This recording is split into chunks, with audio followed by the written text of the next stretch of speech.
Not so much about thinking about cutting as opposed to movement. Learning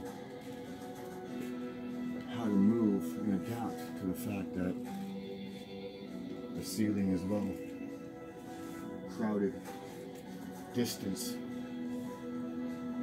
right?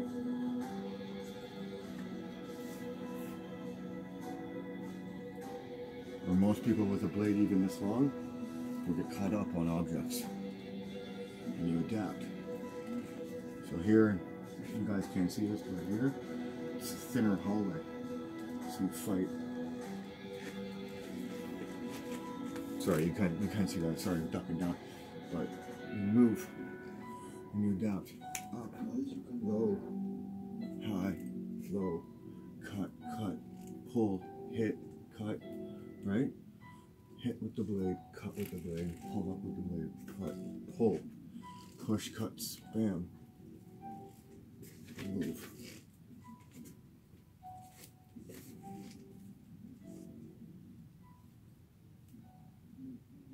Distance, timing.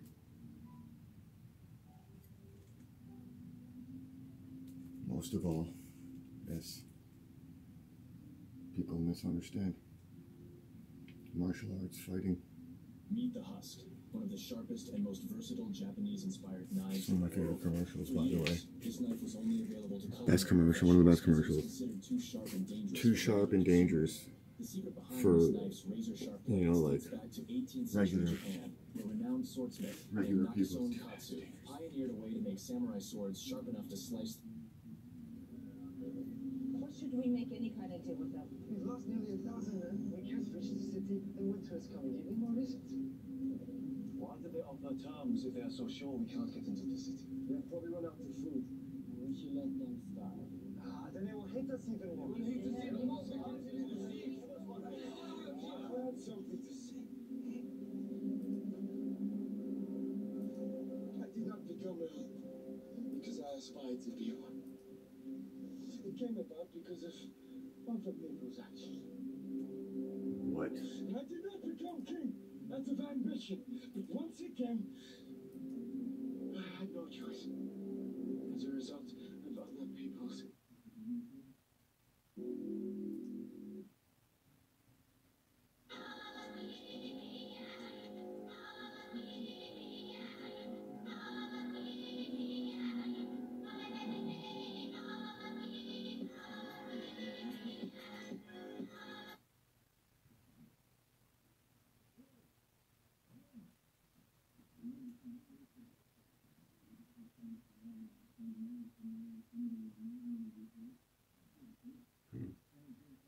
Sorry guys, give me a second.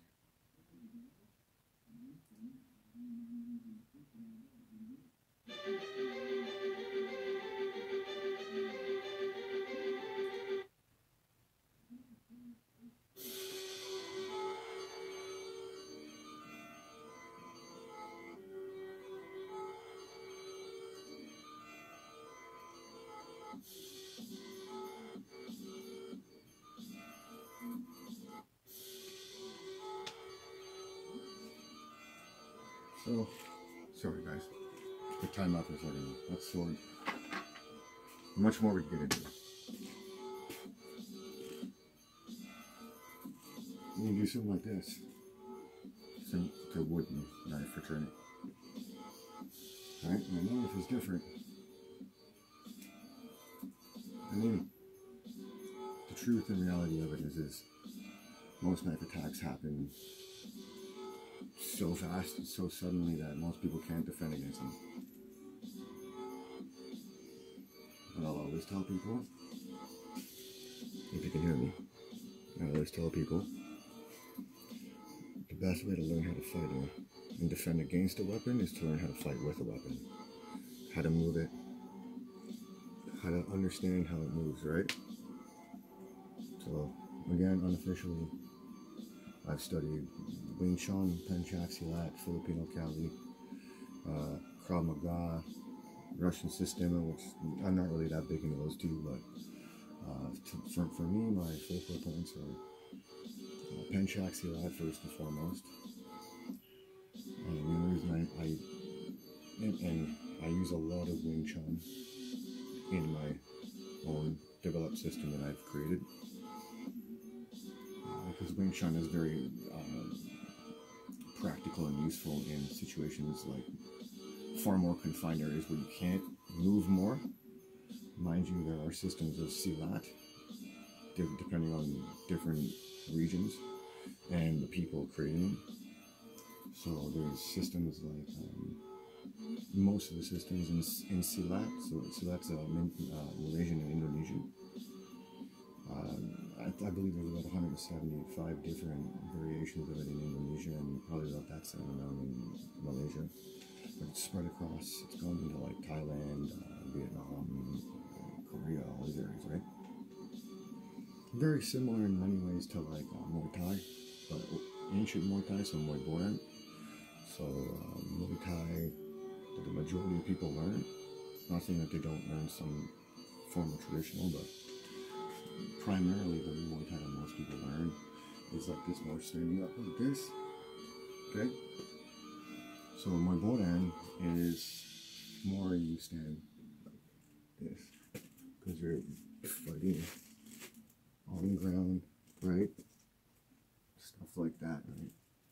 So very tribal, very battlefield tested system, as is Penchak Silat. Personally, I believe that Penchak Silat is one of the oldest martial arts in the world, and one of the most well-rounded systems of fighting, hands down. You can use anything as a weapon. The system, properly taught, you learn with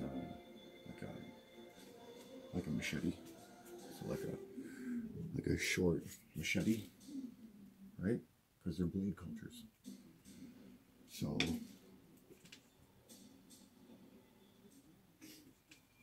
So what I mean by that is that their cultures are, everybody carries a knife. So in Penchak Silat, you primarily will start learning with a machete, right? Nice machete, or even a short sword, but machete, short sword, machete is more common. People carry them around, although a lot of the, even Filipino, Indonesian, Malaysian people's like swords were basically machetes, they were tools. So it's a system that was created for fighting, tribal fighting, crowded jungle type areas, streets. So it's all close quarter fighting. But the thing is if you see how I hold my knife, right? Like I can, now my knife's, my blade's facing this way now, right? And I can flip it back and now it's facing this way, right? I can use the back of it to pull somebody and then cut, right? Vice versa, I can cut fight like this, right? If I want to, I can do more pull cuts and still stab, but now I'm pulling instead of cutting this way, I'm like pulling. So every time they come at me, I can use this to block and push and then manipulate, but now see, look. So I can fire this or like this, and you can use this for cutting, and then this for pushing, and then you use things like behind the neck, and as you pull them forward, right, you do something like little movements, bam, bam, bam, bam. You want to direct somebody, right, so you hit them in places, right, understand where they hit a human being. Doesn't matter how big they are, if you know where to hit somebody. Everybody has weaknesses, right? Everybody has like kinks in the armor where you can get through. It's no different than wearing a warrior or a knight, for say, as an example, a knight in plate armor.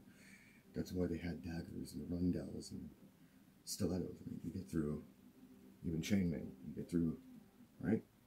So there's always weaknesses and kinks in the armor. So even in a human body, you can make your body an armor, right? So you can do things where it's, right? So Penchak Silat, a lot of people don't really know about it. It started to become a little bit more popular thanks to certain movies and actors who brought it in, but even then it's still a very like hidden martial arts. But the thing is it's actually, I believe, the oldest, or not, if not one of the oldest. Like I believe they can even historically date it almost back to Alexander the Great, I believe, because he had a special secret or personal bodyguard of guys from Indonesia, I believe it was, or that area. That's where they say Silat came from. But it's just, because there's different variations. So I've personally studied on my own time and like taken years in practice and this and that. I've studied two particular ones. So there's so for Silat, I've practiced Sufyan Baladiri. So Sufyan Baladiri is from a region, I believe it's Malaysia. I've just watched the videos of the guy. I'll link it on the video. But so I've followed this guy for years. He's a great guy. Mal Mornier, I believe his name is. I might be pronouncing it wrong, and I apologize, but I'll give a link to his video online. He does, his specialty is Sufyan Baladiri. That's what he's like guru master of. And Sufyan Baladiri comes from a region of, I believe, Malaysia, where they live on the river. So it's villages on the river. So they have like stilted like walkways. So it's like 3-4 feet wide, and it's like that's where they walk on. But they're also all very like rich or merchants, people with nicer clothes, jewelry. So they don't want to get dirty. They don't fight on the ground, right? So another one that I study is Satreya. So Satreya is you move and you go down on the ground and you come up and you fight on the ground, right? Both are 100% well-rounded, right? Because they both have an immense amount of close quarter combat And like I said, you start to learn with a machete, then you learn with a knife, then you learn with sticks, then you learn with your hands. That's the way that I believe, and that's what I've learned from my studies. That's how the proper way to learn silat is. So it's a machete or a short sword, a knife or a dagger, but a knife usually because it's something you can carry on you all the time. It's easy to carry, you can carry it all the time, right? One of their classic weapons in Indonesia and Malaysia is the karambit. So the karambit's the knife with the ring. Hold on a second.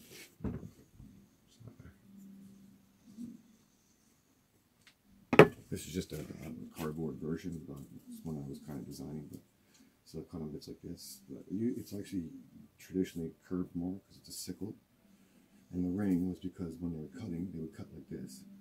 And then they would flip it out like this and stack it all up and then put it on the cart and then flip it back around and it can cut, right? So it's, right? Stick this thing. This is more of a tactical combat one, but anyway, you get the gist of it. So the blade actually didn't have this type of thing. It just went like round. It's double-edged. You can go like this, pick up stuff, and put it away, and go like this, and you can cut some more. You know, like this way. You can do this, pick it up, but I prefer, you can do this, pick it up, and then you cut. And it's an amazing knife for close quarter combat. But they used to be big ones, and then they smaller for fighting.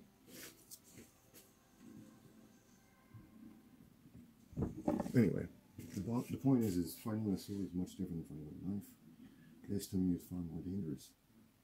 Even like if I had a blade of this long, that's way safer than fighting with a blade like this.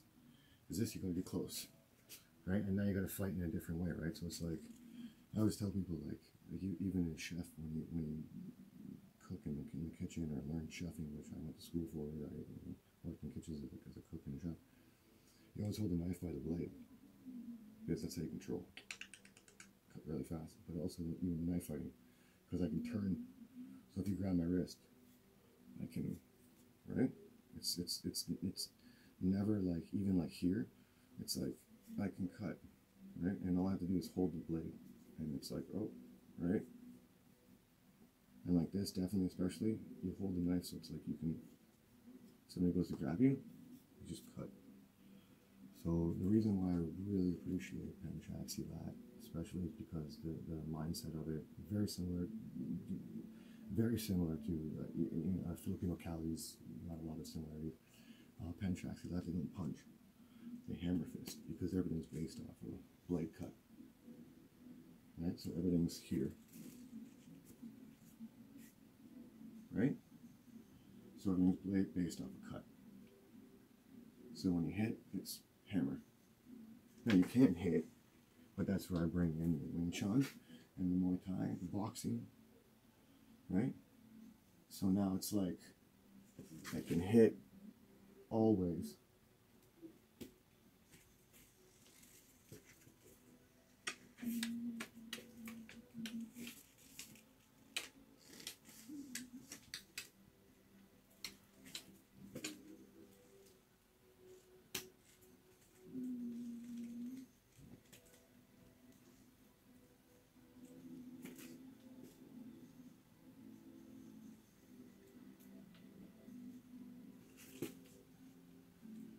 So it's always a movement. That's at the mind, the basis of it is offensive, counter-offensive, re-counter-offensive. So you're never, your defense is an attack, it's an offense. It's always like, you're always offending and attacking. Like, so, you know, like, of course you're going to get hit. That's the main lesson to learn in martial arts and fighting. I always tell people, if you can't take a hit, don't get in fights, because you're going to get hit. You might get punched in the face. Sometimes people just catch you off guard, right? And even knives, masters of knife fighting, masters of this and that, stab, cut, didn't mean that they died, but it happened. It's an inevitable part of everything, right? So maybe, you know, whatever, if you get hit, the thing is conditioning your body so that when you get hit, you can hit back, but you're never like, oh, your defense is an attack, so you're always coming. So you're essentially, you're resetting your opponent's button, like start button. reset, reset, reset, right? Coming, coming, coming. So if he throws a punch, you hit his fist, but it's not a, it's a, and you're into something else, right? And that's all it takes, right? Even a punch, you don't need to make a fist to punch, right? Loose hand, you can hit hard. That's all it is. Understanding the mechanics of the body, how to move. So, that's simplifying it, but there's more to learn. Anyway, I have more to teach. Love you guys. Peace out.